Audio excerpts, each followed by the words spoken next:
Shalom Bapak Ibu Saudara, selamat datang di ibadah online Home Ministry. Mari persiapkan seluruh hati dan pikiran kita untuk menyembah Tuhan di hari ini. Haleluya.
Terima kasih banyak Tuhan. Kami bersyukur buat setiap kasih setiamu Tuhan, buat penyertaan dan perlindungan dalam hidup kami Tuhan Yesus. Kami bersyukur kami punya Tuhan yang dahsyat dan luar biasa seperti Engkau Bapa. Karena Engkau tidak pernah meninggalkan kami walau sedetik pun Tuhan. Terima kasih buat setiap kebaikan, anugerah-Mu dan penyertaan-Mu dalam kami Tuhan. Terima kasih buat semua yang sudah Kau berikan bagi kami Bapa. Mari Kau mau sucikan dan kuduskan setiap hati dan pikiran kami, tubuh jiwa kami Tuhan, dari ujung rambut sampai telapak kaki kami Tuhan. Kuduskan kami semua, biarlah kami layak untuk menghadap hadirat-Mu Bapa. Berkati ibadah kami pada hari ini Tuhan. Dalam nama Tuhan Yesus, kami siap memuji dan menyembah-Mu Tuhan. Haleluya. Mari Kudus menolong setiap kami. Roh Kudus yang hidup penuhiku, Roh Kudus yang hidup pulihkanku, turunlah urapan ke atasku, membangkitkan kuasa-Mu. Roh Kudus yang hidup penuhiku, Roh Kudus yang hidup pulihkanku, turunlah urapan ke atasku, membangkitkan kuasa-Mu.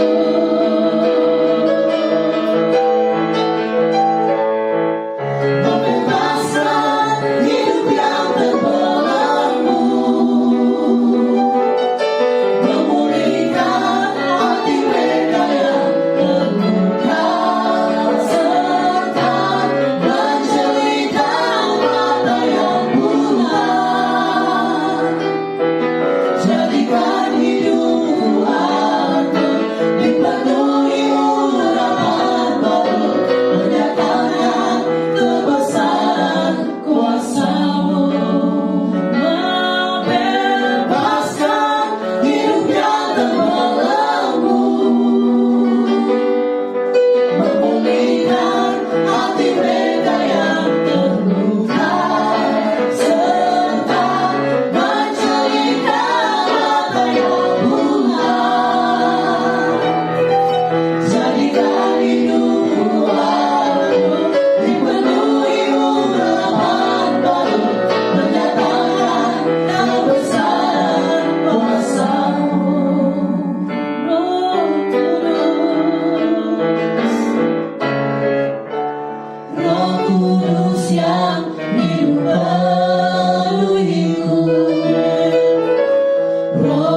kuasa. Roh Kudus yang hidup penuhimu, Roh Kudus yang hidup muliamu, turunlah urapan ke atasku, membangkitkan kuasa-Mu.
kuatku, Yesus sembah. Kuatku, Yesus sembah. Kuatku dan mengagum selamanya, selamanya. Haleluya. Hanya Kau milikku.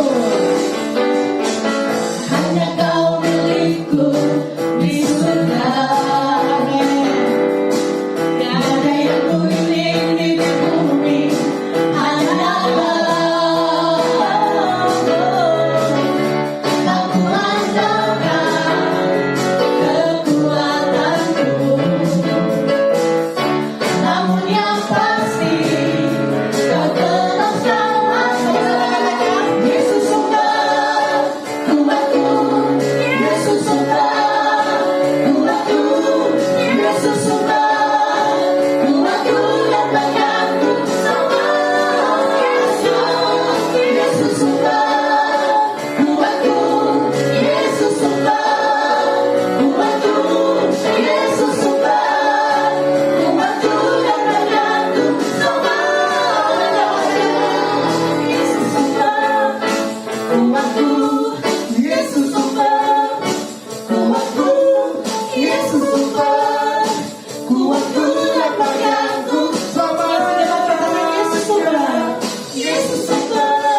Shalom Sobat Home Ministry dimanapun Anda berada. Kita akan masuk dalam renungan firman Tuhan. Tapi sebelumnya mari kita berdoa. Bapa yang bertakhta dalam kerajaan sorga, Bapa yang begitu mengasihi kami dengan kasih-Nya yang sangat besar. Bapa yang kebesaran kasih-Nya tidak terukur oleh pikiran kami. Kami mengucap syukur karena kami menjadi bagian dari orang-orang yang dipilih oleh Tuhan untuk dilimpahi kasih Tuhan. Karena itu ajar kami ya Bapa, supaya kami senantiasa layak untuk menerima kasih-Mu. Supaya kami senantiasa diberkati dengan semua kebaikan-Mu. Supaya kami betul-betul menikmati semua kemurahan Tuhan. Biarlah semua kepenuhan ilahi di dalam anak-Mu Tuhan kami Yesus Kristus itu terus-menerus melingkupi kehidupan kami. Tinggal dalam hidup kami, menguasai hidup kami, sekarang sampai selama-lamanya. Biarlah cahaya kemuliaan Tuhan itu terus-menerus bersinar, dihadapkan kepada kami. Dan biarlah kami terus-menerus menikmati semua kebaikan dan kemurahan-Mu. Terima kasih ya Tuhan, kami rindu mendengar firman-Mu. Berbicaralah kepada kami, diamkan suara hati kami. Biarlah suara Tuhan yang kami dengar saat ini pakai hamba-Mu dan nyatakan kemuliaan-Mu. Dalam nama Tuhan Yesus kami berdoa. Haleluya. Amin. Sobat Home Ministry, kita akan membaca firman Tuhan yang diambil dari kitab Roma. Roma pasalnya yang kelima, mulai ayat yang ke-6 sampai dengan ayatnya yang ke-10. Roma pasal yang kelima, ayat yang ke-6 sampai dengan ayat yang ke-10. Demikian firman Tuhan. Karena waktu kita masih lemah, Kristus telah mati untuk kita orang-orang durhaka pada waktu yang ditentukan oleh Elohim. Sebab tidak mudah seorang mau mati untuk orang yang benar. Tetapi mungkin untuk orang yang baik ada orang yang berani mati. Akan tetapi Elohim menunjukkan kasih-Nya kepada kita. Oleh karena Kristus telah mati untuk kita ketika kita masih berdosa. Lebih-lebih karena kita sekarang telah dibenarkan oleh darah-Nya, kita pasti, sekali lagi, kita pasti akan diselamatkan dari murka Elohim. Sebab jikalau kita masih seteru diperdamaikan dengan Elohim oleh kematian anaknya, lebih-lebih kita yang sekarang telah diperdamaikan pasti akan diselamatkan oleh hidupnya. Katakan amin. Saudara, hari ini saya ingin melanjutkan khotbah saya pada minggu yang lalu. Kita sudah berbicara tentang kasih Tuhan yang besar. Pada minggu yang lalu saya sudah menyampaikan bahwa ketika berbicara tentang kasih Tuhan yang besar, maka pertanyaan yang mendasar, pertanyaan pertama yang harus menjadi pertanyaan kita adalah ukuran kasih Tuhan yang besar itu apa? Takaran kasih Tuhan yang besar itu seperti apa? Sebesar apa? Saya pada minggu yang lalu sudah menjelaskan kepada kita bahwa ketika kita berbicara tentang kasih, maka saudara, kita punya standar, punya ukuran berdasarkan apa yang pernah kita lihat, berdasarkan apa yang pernah kita terima, berdasarkan apa yang pernah kita rasakan. Jadi kalau saudara pernah merasakan dikasihi dengan kasih yang luar biasa, maka standar saudara tentang ukuran kasih adalah kasih yang pernah saudara terima. Adalah kasih yang pernah saudara rasakan. Adalah kasih yang pernah saudara lihat. Tetapi minggu yang lalu saya sudah sampaikan saudara, Tuhan Yesus sebelum dia naik ke sorga, sebelum saudara dia meninggalkan saudara dan saya, dia terangkat ke sorga, Tuhan Yesus kemudian berkata, "Ku tinggalkan perintah baru kepadamu." Kenapa Tuhan Yesus berkata perintah baru? Karena ada perintah lama. Perintah lama itu apa? Taurat. Apa perintah Taurat tentang mengasihi? Perintah Taurat tentang mengasihi, kasihilah sesamamu manusia seperti apa? Dirimu sendiri. Jadi standar Taurat di dalam mengasihi adalah diri kita. Jadi bagaimana kita mengasihi diri kita, begitulah kita mengasihi orang lain. Iya, itulah standar manusia, saudara. Jadi kita mengasihi sesama kita karena kita punya standar bagaimana kita dikasihi. Karena itu ajaran Taurat, segala sesuatu yang engkau inginkan orang lain perbuat kepadamu, perbuatlah demikian kepada mereka. Kalau engkau tidak mau disakiti, jangan sakiti orang. Kalau engkau mau dikasihi, kasihilah orang. Kalau engkau mau diberkati, berkatilah orang. Itu standar yang diajarkan oleh Taurat.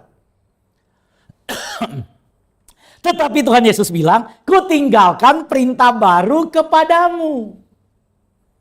Nah, perintah baru yang Tuhan Yesus ajarkan itu apa? Kasihilah sesamamu manusia sama seperti aku telah mengasihi kamu. Ini perintah baru dari Tuhan Yesus. Karena itu, karena begitu besar kasih Elohim akan dunia ini, sehingga ia mengaruniakan anaknya yang tunggal. Saudara, standar kasih Tuhan yang besar itu adalah Tuhan memberi dirinya sendiri. Karena Tuhan itu besar, maka kasih Tuhan yang besar, besarnya itu sebesar apa? Sebesar diri Tuhan itu sendiri. Oleh karena itu, bukti bahwa Tuhan mengasihi dengan kasih yang besar, dia memberikan dirinya sendiri.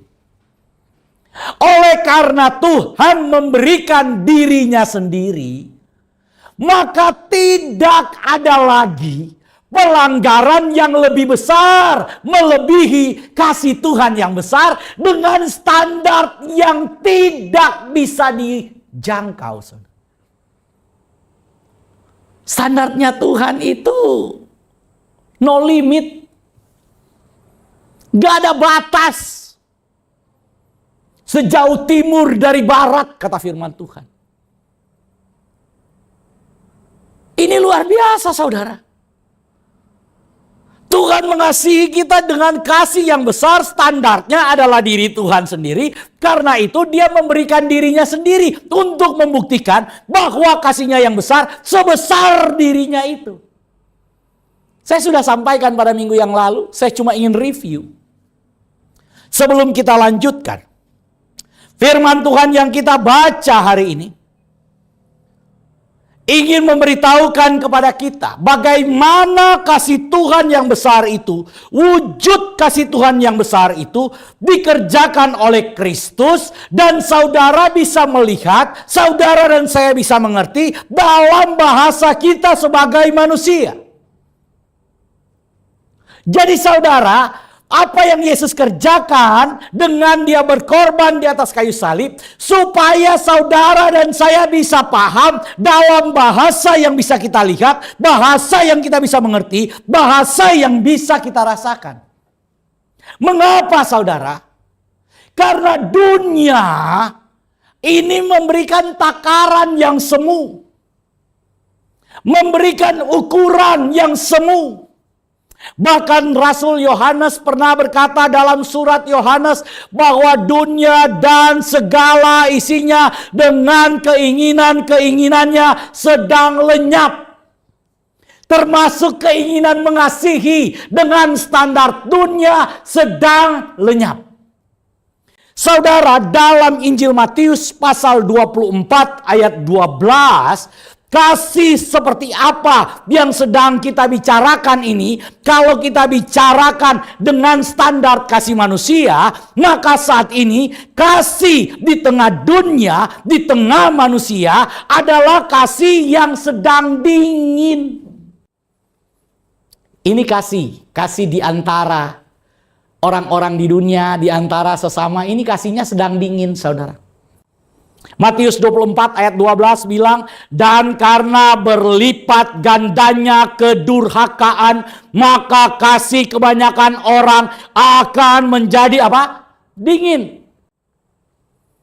Ini adalah standar nanti, saudara, ketika berbicara ketika akhir zaman ini, orang-orang akan kemudian malas untuk mengasihi.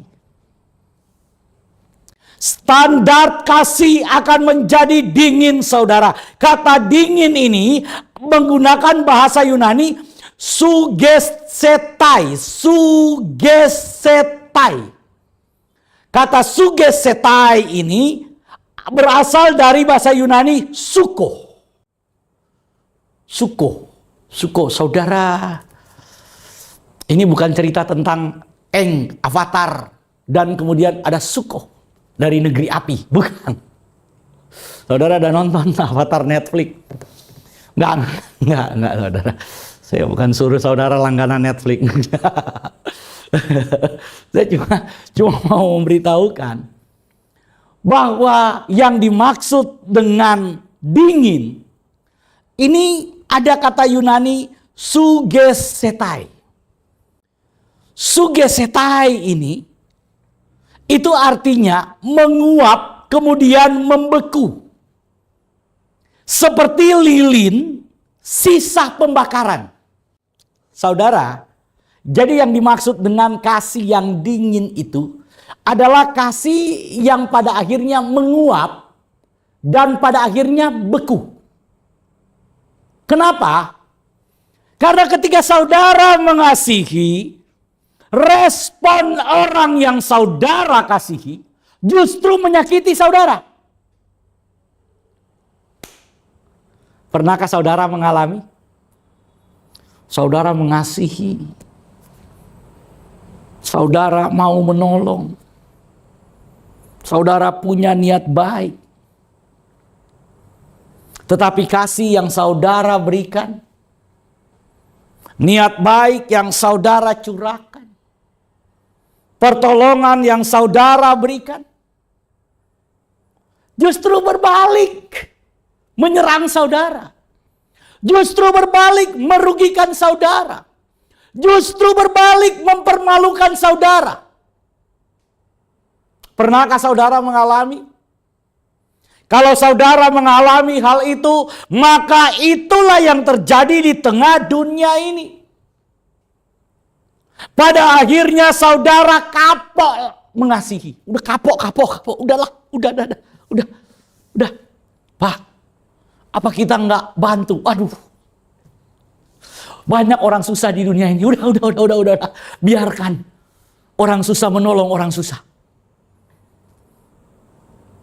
Udah males. Udah kapok. Itulah yang dimaksud dengan kasih yang dingin. Sugesetai. Itulah yang dimaksud dengan suko. Artinya ketika saudara mengasihi, kasihmu itu menguap, kemudian kasihmu, keinginan mengasihimu, hasrat di dalam dirimu itu membeku. Beku, saudara. Masa bodoh. Dulu ada istilah dari Pastor Doni yang sangat bagus. Demotivasi. Saudara, ketika kita kehilangan motivasi untuk mengasihi, bahasa kerennya sekarang itu demotivasi. Nanti mungkin Pastor Doni akan uraikan itu waktu khotbah Jumat Agung, saudara. Atau khotbah Paskah. Bagaimana manusia itu mengalami demotivasi dalam mengasihi. Saudara bisa bayangkan. Kalau standar mengasihi kita itu sudah terdegradasi, sudah kemudian drop, sudah hilang motivasi untuk mengasihi. Apalagi ukuran kasihnya. Bagaimana kita bisa mengasihi dengan standar kasih yang ada dalam diri kita. Padahal kasih dalam diri kita sudah beku, sudah menguap, sudah hilang. Gak ada lagi keinginan untuk mengasihi karena kapok mengasihi. Tapi saya mau bilang, Yesus tidak pernah kapok mengasihi saudara dan saya. Yesus tidak pernah kapok mengasihi saudara dan saya walaupun kita seringkali mengkhianati Yesus. Yesus tidak pernah kasihnya beku. Yesus tidak pernah kasihnya berubah. Yesus tetap baik dulu, sekarang, sampai selamanya. Kasih Tuhan tidak berubah sebelum COVID, saat COVID, setelah COVID, sampai selama-lamanya. Yesus tetap Yesus yang sama. Oleh karena itu, kalau kita bicara tentang ukuran kasih Tuhan, kalau kita bicara tentang ukuran mengasihi, bukan standar kasih manusia. Bukan lagi standar kasih dunia. Karena kasih yang ditawarkan dunia ini sudah menjadi seperti racun. Di satu sisi saudara berusaha mengasihi, tetapi saudara tersakiti. Pada saat yang sama saudara balik melukai orang yang engkau kasihi. Bukankah banyak keluarga hancur karena hal-hal seperti ini, saudara? Bukankah keluarga ada di ujung tanduk karena saudara yang berkata, saya mengasihi istri saya mengasihi suami saya. Tapi pada saat yang sama saudara melukai orang yang kau kasihi. Pada saat yang sama kita melukai orang yang kita kasihi. Itulah kasih yang sedang berlangsung di tengah dunia. Karena itu nggak salah kalau ada yang bilang, dunia ini panggung sandiwara. Hari ini engkau mengasihi dia dengan kasih yang luar biasa. Tapi besok kita melukai dia dengan pisau yang paling tajam. Lebih tajam dari silet, setajam silet. Luar biasa, saudara. Ini kasih yang sedang berlangsung di tengah dunia. Kita meminta maaf, tapi hanya sesaat kita kembali menyakiti. Inilah gambaran kasih yang dingin, kasih yang telah menguap, kasih yang telah membeku. Kita hancur karena kita terikat untuk mengasihi, tapi sekaligus kita membenci. Kalau kita ingin mengasihi, maka buang semua kebencian. Kalau kita ingin mengasihi, miliki standar yang benar dalam mengasihi, yaitu standar yang diberikan oleh Kristus. Dia serahkan nyawanya saat engkau sedang berseteru dengan dia. Ketika tidak ada alasan untuk mengasihi engkau, ketika tidak ada alasan saudara untuk saya dikasihi oleh Yesus, Yesus datang mengulurkan tangan, menyelamatkan saya. Ketika saya sedang berdosa, sabung ayam, sedang berjudi, Yesus datang dengan kasih-Nya. Ini luar biasa. Yesus datang bukan ketika saya lagi mengangkat tangan, oh haleluya, haleluya. Saudara, Yesus datang ketika tangan saya lagi gendong ayam. Adakah kasih yang lebih besar dari itu? Adakah pengampunan yang lebih mulia dari itu? Bagaimana saudara bertemu dengan Yesus? Apakah saudara sedang menyembah Yesus? Oh, haleluya, haleluya. Kemudian saudara, oh aduh. Kita semua diselamatkan oleh Tuhan ketika sedang melakukan dosa. Kita semua diselamatkan oleh Yesus ketika sedang berseteru dengan Yesus. Oleh karena itu, tidak ada kebenaran kita yang bisa dijadikan dan layak dijadikan standar untuk mengasihi Tuhan. Standarnya adalah Yesus yang mengasihi kita. Mari katakan. Standar kasih saya adalah Yesus yang mengasihi saya. Amin, saudara. Standar kita miliki, kita dapatkan. Bukan karena kita telah menerima kasih dari sesama kita. Karena saya sudah katakan, kasih kebanyakan orang, kata firman Tuhan ini, sedang menguap dan membeku, sedang dingin. Tapi kasih Tuhan gak pernah dingin. Kasih Tuhan selalu membara.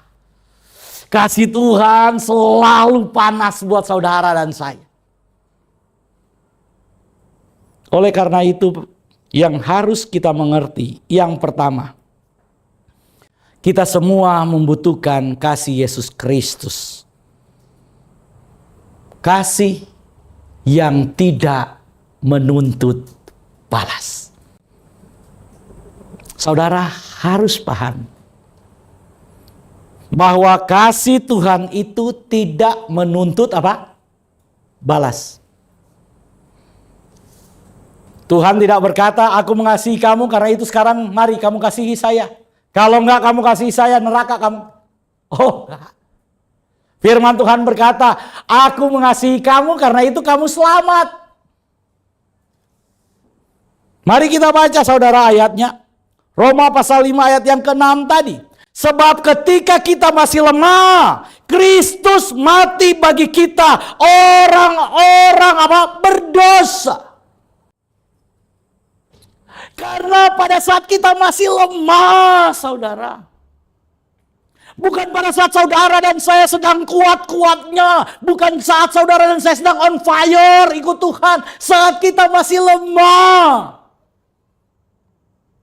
Saat kita masih rawan jatuh dalam dosa. Saat kita masih tidak berdaya melawan dosa. Saat kita dicengkram oleh keinginan-keinginan dosa. Pada saat yang seperti itu, kita tidak kuat. Kita tidak mampu. Yesus mati bagi kita.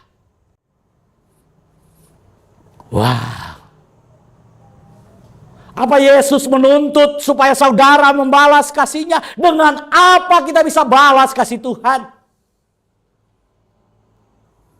Yesus mengasihi kita tanpa menuntut balas. Karena yang Yesus inginkan ketika dia mengasihi kita supaya kita selamat. Itulah keinginan Tuhan untuk kebaikan saudara, bukan untuk kebaikan Tuhan. Kalau untuk kebaikan Tuhan, Tuhan sudah sangat baik dan tidak pernah berubah kebaikannya. Saudara mau mengasihi, saudara mau tidak mengasihi dia, Tuhan tetap baik.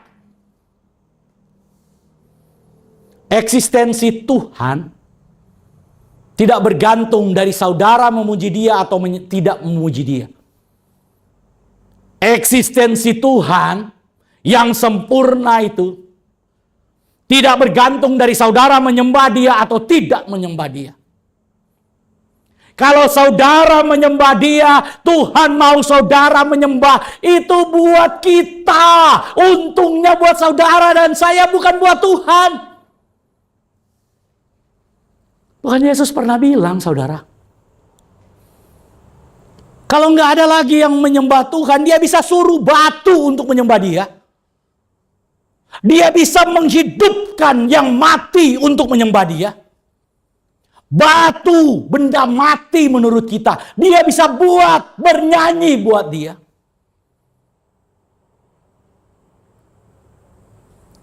Jadi kalau saudara itu diajar untuk mengasihi Tuhan, bukan kemudian saudara, Tuhan itu bisa joget-joget gemoy. Karena ada banyak orang yang mengasihi dia. Bukan kemudian Tuhan di sorga langsung poco-poco. Bukan. Enggak. Enggak ada efeknya. Dalam eksistensi kesempurnaan Tuhan. Tapi kalau kita mengasihi Tuhan, itu untuk saudara dan saya. Karena dengan kita mengasihi Tuhan, maka kita sebenarnya sedang memancarkan kebaikan-kebaikan ilahi kepada yang kekal itu. Kepada subjek yang benar itu. Supaya saudara terus berhadapan muka dengan dia. Supaya saudara dan saya tetap ada di dalam hadirat dia. Dan ketika ada di dalam hadirat dia, yang diuntungkan bukan dia. Yang diuntungkan saudara dan saya. Yang menerima berkatnya saudara dan saya. Jadi kalau kita beribadah, memuji Tuhan, menyembah Tuhan hari ini, bukan kemudian Tuhan di atas joget-joget. Bukan. Tapi saudara dan saya yang menerima berkat-berkat ilahi dari Tuhan. Kenapa? Karena kita ada di dalam kekekalan, ada di dalam hadirat, ada di dalam kehendak Tuhan. Yang terima banyak untungnya itu saudara dan saya. Jadi begini saudara. Kita tuh jangan salah ngerti, jangan salah paham. Mari kita senangkan Tuhan. Mari kita memuji Tuhan. Saudara, Tuhan itu gak perlu dijilat-jilat. Malaikat itu gak pernah berhenti memuji dia, menyembah dia. 1 kali 24 jam. Sorga itu tidak pernah diam. Di dalam kehendaknya ketika berhadapan dengan keilahian Tuhan itu, berhadapan di hadapan hadirat Tuhan itu, firman Tuhan katakan yang ada cuma ya dan menyembah. Karena itu ketika ada di hadapan hadirat Tuhan yang ada adalah penyembahan untuk mengatakan kudus, kuduslah Tuhan, kudus, kuduslah Tuhan. Ketika manusia kita ini berhadapan dengan hadirat Tuhan yang mulia, yang bisa kita lakukan adalah Tuhan kasihanilah, Tuhan kasihanilah, Tuhan kasihanilah. Oleh karena itu, bagaimana kita memahami kasih Tuhan? Pertama, ingat baik-baik, kasih Tuhan Yesus tidak pernah menuntut apa-apa darimu. Karena kasih dia tulus.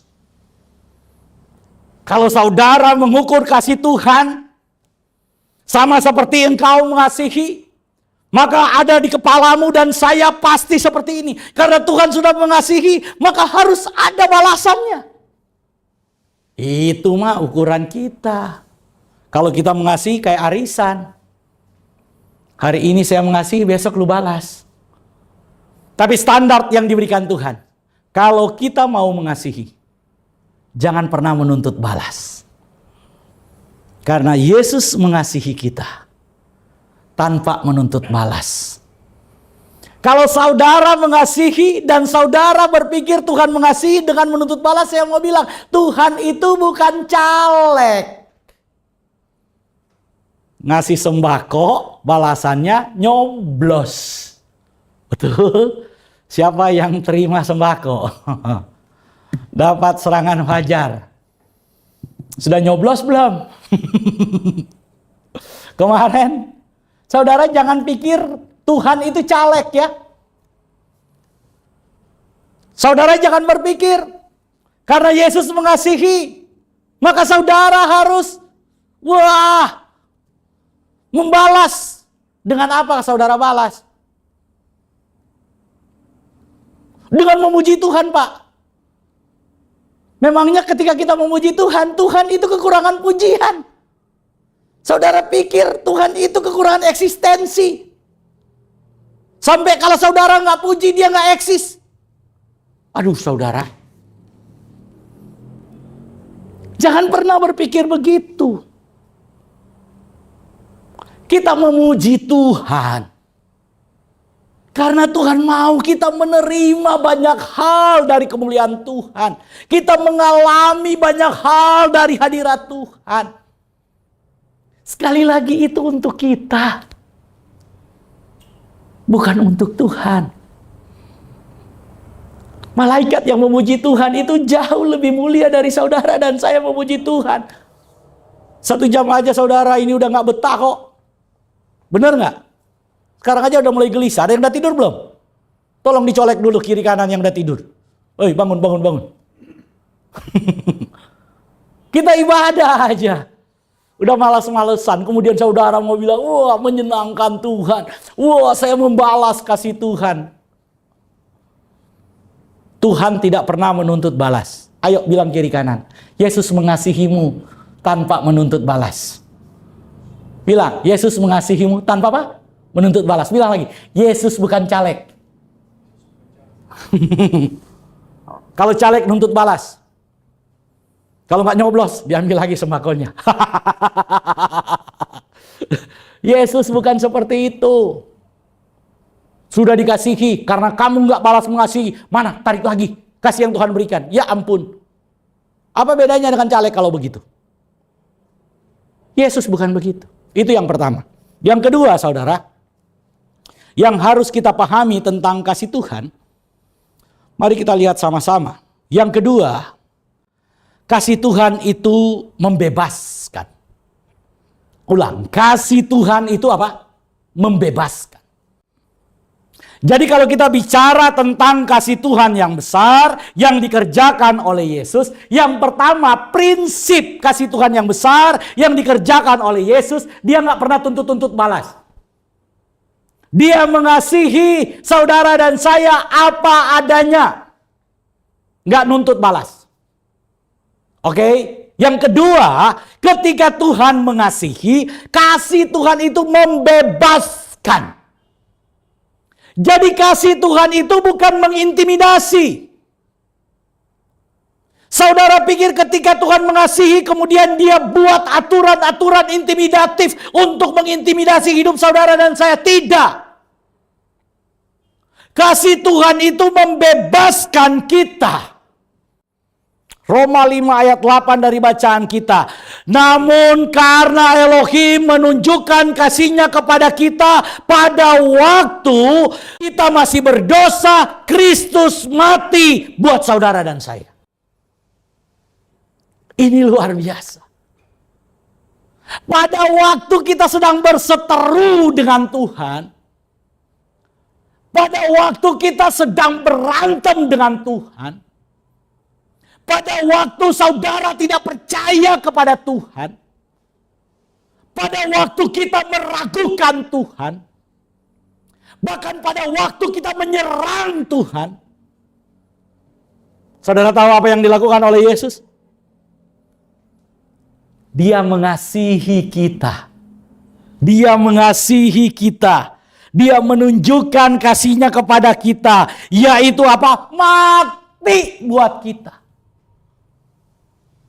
Ini luar biasa, saudara. Rasul Paulus sangat memahami hal ini. Karena Rasul Paulus adalah penganiaya jemaat. Rasul Paulus bukan sedang ada di bait suci menyembah Tuhan. Kemudian Yesus datang kepada dia, tidak. Rasul Paulus sedang mengejar murid-murid, sedang menganiaya murid-murid, sedang kemudian menyangkal nama Tuhan, sedang menghancurkan pekerjaan Tuhan. Ketika Rasul Paulus sedang melakukan hal-hal itu, Yesus datang kepada dia dengan kasih. Di dalam kemuliaannya, cahaya kemuliaannya datang sampai Paulus menjadi buta. Dan Tuhan Yesus berkata, Saulus, Saulus, mengapa engkau menganiaya aku? Paulus kemudian berkata, siapakah engkau Tuhan? Oh, memang lucu saudara. Kita ini manusia ini lucu. Siapakah engkau Tuhan? Bukankah Paulus sudah tahu Tuhan? Tapi dia tanya, siapakah engkau Tuhan? Wah.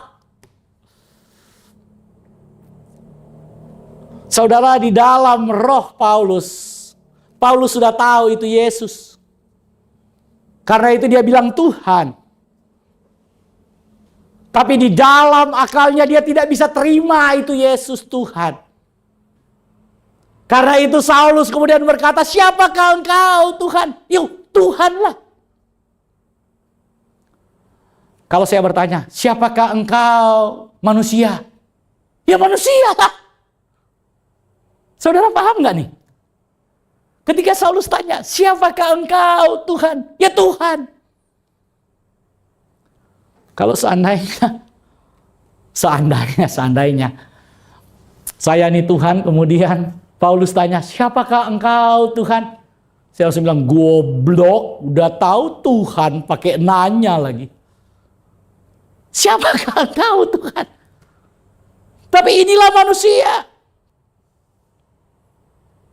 Di dalam rohnya kita sudah tahu bahwa Tuhan yang benar itu siapa. Tapi dengan pikiran kita menyangkal kebenaran Tuhan. Dengan pikiran kita menyangkal pekerjaan Tuhan. Dengan akal kita menyangkal apa yang Kristus lakukan. Seolah-olah pekerjaan yang Kristus lakukan di atas kayu salib masih kurang, sehingga harus ditambah dengan perbuatan-perbuatanmu. Saudara, kasih Tuhan itu membebaskan, benar-benar merdeka, benar-benar bebas. Kalau anak yang membebaskan kita, maka kita benar-benar merdeka. Saudara, dalam Injil Yohanes pasal 8 ayat 34 sampai 36. Firman Tuhan berkata begini, Tuhan Yesus menjawab, sesungguhnya aku berkata kepadamu, setiap orang yang berbuat dosa adalah hamba dosa. Dan hamba tidak untuk selamanya tinggal di dalam rumah, kata firman Tuhan. Namanya hamba itu bukan pemilik rumah. Jadi kalau ada yang bilang bahwa bisa membawa ke sorga, yang punya sorga itu siapa? Memangnya itu rumah nenek moyangmu? Enak aja ngomong mau bawa ke sorga. Siapa yang bisa bawa ke sorga? Kita cuma hamba. Gak ada hamba yang bisa membawa tinggal di dalam rumah. Saudara punya pembantu. Tiba-tiba bawa tamunya, tinggal di rumah saudara. Saudara pikir apa? Saudara kan tanya, itu siapa? Saudara. Oh bukan Pak, tamu saya. Oh tamu kamu. Terus mau tidur di mana? Oh nanti mau tidur di kamar Bapak. Saudara ngerti? Karena itu firman Tuhan bilang, setiap orang yang berbuat dosa adalah hamba dosa. Dan sebagai hamba tidak bisa tinggal di dalam rumah. Tetapi anak tinggal di dalam rumah selamanya. Jadi yang punya rumah pasti anak, ahli waris nih, anak tinggal di dalam rumah. Jika anak itu memerdekakan kamu, maka kamu benar-benar merdeka. Jadi saudara, kalau hamba dosa, saudara cuma manusia, berarti kita manusia adalah hamba dosa. Kalau hamba dosa, nggak mungkin bisa membebaskan sesama hamba dosa. Legalitasnya nggak ada. Apalagi setelah membebaskan, membawa masuk ke rumah, ke sorga, nggak bisa. Gimana sih ceritanya? Ini logikanya. Jadi nggak ada manusia, hamba dosa, yang bisa membebaskan manusia berdosa. Nggak ada, saudara. Apalagi setelah dibebaskan, membawa masuk ke dalam rumah Bapa di sorga. Nggak ada yang bisa. Tapi kalau anak itu yang punya rumah, monogenes theos. Minggu lalu saya sudah jelaskan ya. Kalau anak itu yang membebaskan kamu, dia pemilik rumah. Maka dia membawa kita di dalam rumahnya. Kita benar-benar merdeka. Karena waktu saya terbatas, saya lagi semangat sebenarnya ini. Kita langsung aja poin yang ketiga. Kasih Tuhan itu tidak berhenti. Kasih Tuhan itu berkelanjutan sampai selama-lamanya. Yang pertama, kalau kita bicara tentang kasih Tuhan tidak menuntut balas. Yang kedua, kasih Tuhan membebaskan. Yang ketiga, kasih Tuhan itu tidak berhenti. Kalau hari ini Tuhan mengasihi kamu, Tuhan gak berhenti di hari ini. Tuhan mengerjakan dan tetap mengasihi besok, lusa, minggu depan, bulan depan, tahun depan, dan selama-lamanya. Kasih Tuhan itu apa? Berkelanjutan. Tolong bilang, Tuhan mengasihimu terus selamanya. Bilang, yuk, 1, 2, 3. Tuhan mengasihimu terus selamanya. Amin. Bilang sekali lagi. Tuhan mengasihimu apa? Terus selamanya. Jadi Tuhan kita bukan Tuhan yang mut-mutan. Hari ini dia mengasihi, besok moodnya berubah. Enggak, saudara. Tuhan Yesus itu Tuhan yang stabil. Tenang aja, emosinya stabil, kasihnya stabil.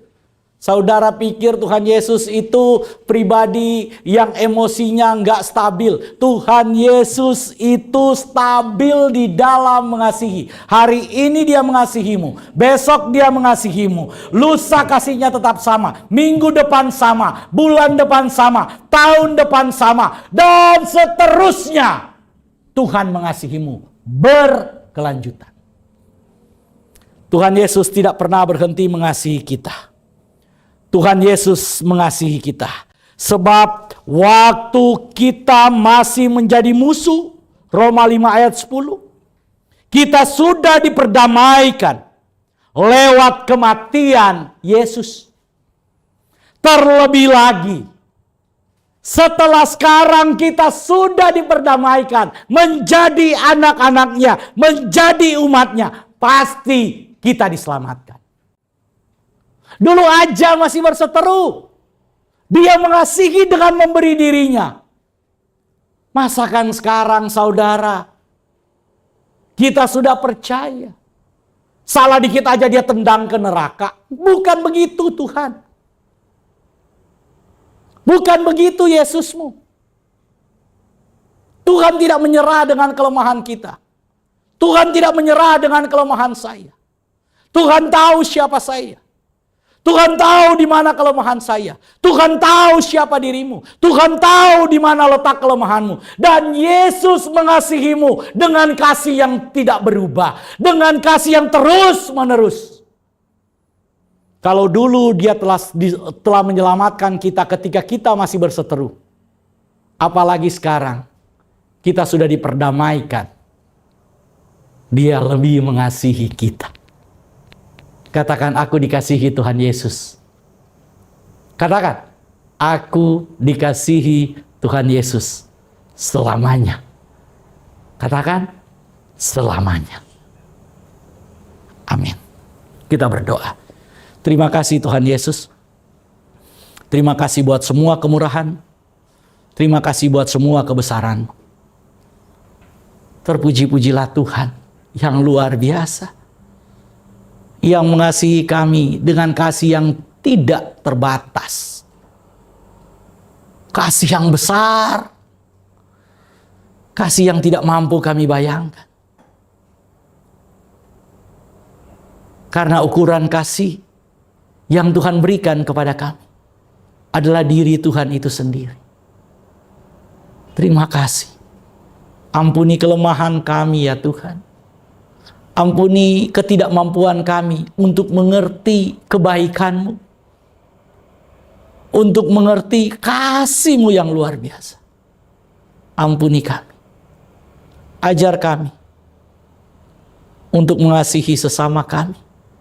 Sama seperti Tuhan Yesus telah mengasihi kami. Mengasihi tanpa menuntut balas. Mengasihi dengan kasih yang membebaskan. Bukan kasih yang memberikan aturan-aturan. Memberikan batasan-batasan. Tapi kasih yang memberi kebebasan. Membebaskan, memerdekakan. Dan biarlah kami memiliki kasih yang tidak menguap, yang tidak dingin, yang tidak membeku.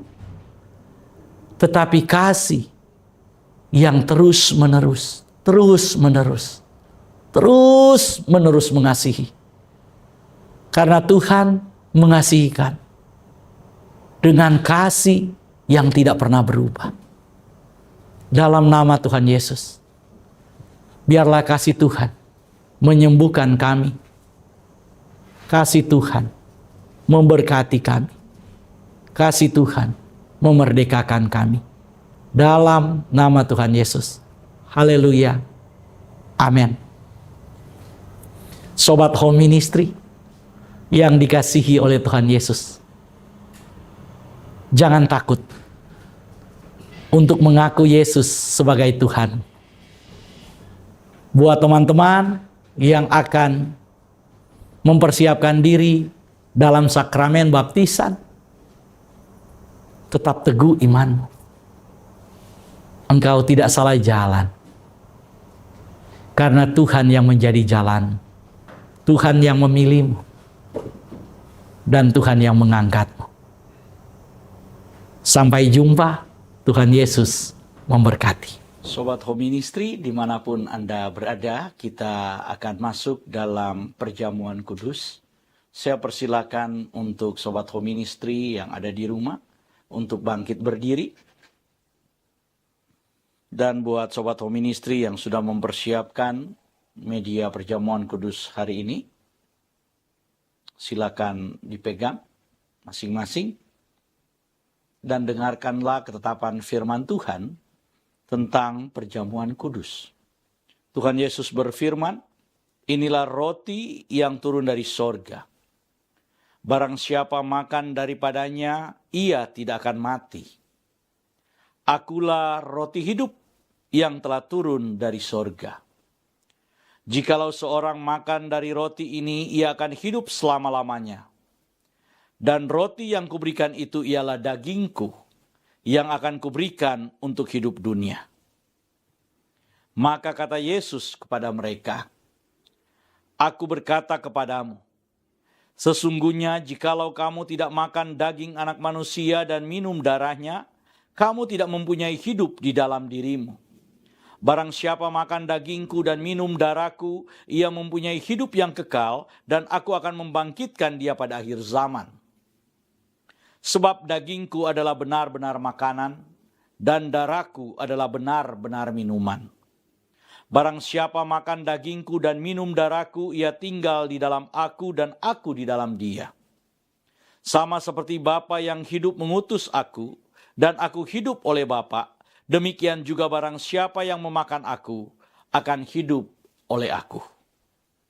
Dan sementara mereka makan, Yesus mengambil roti, memberkatinya, lalu memecah-mecahkannya, dan memberikan kepada murid-muridnya sambil berkata, Ambillah, makanlah, inilah tubuhku. Kemudian ia mengangkat cawan, mengucap syukur, lalu memberikannya kepada mereka, sambil berkata, Kamu semua minumlah dari cawan ini, sebab inilah darahku, darah perjanjian yang baru yang dicurahkan bagi banyak orang untuk penghapusan dosa. Kalau saudara percaya bahwa roti dan anggur ini adalah persekutuan dengan tubuh dan darah Yesus, mari angkat lebih tinggi dari kepala kita dan mari kita mengaku bersama-sama. Dalam nama Tuhan Yesus, saya percaya kalau saya makan tubuh Yesus dan minum darah Yesus, maka semua kutuk telah dipatahkan dan dihancurkan. Saya percaya dalam nama Tuhan Yesus, kalau saya makan dan minum darah Tuhan Yesus, maka semua sakit penyakit saya telah disembuhkan. Saya percaya kalau saya makan tubuh Yesus dan minum darah Yesus, maka saya mendapat bagian dalam tubuh kebangkitan Tuhan Yesus dan akan diangkat untuk bertemu dengan Tuhan Yesus di awan-awan yang permai. Oleh karena itu, di dalam nama Tuhan Yesus, saya terima tubuh dan darah Tuhan Yesus. Jadilah sesuai firman Tuhan. Mari kita angkat terlebih dahulu tubuh Tuhan Yesus dan kita katakan, inilah tubuh Tuhan Yesus. Kita makan sama-sama dalam nama Tuhan Yesus. Mari kita angkat darah Tuhan Yesus dan kita katakan, inilah darah Tuhan Yesus. Mari kita minum bersama-sama dalam nama Tuhan Yesus. Kita telah menyatu dengan tubuh dan darah Tuhan Yesus. Mari kita mengucap syukur bersama-sama.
Jemaat Tuhan, milik Tuhan, kita sudah ada di penghujung ibadah kita.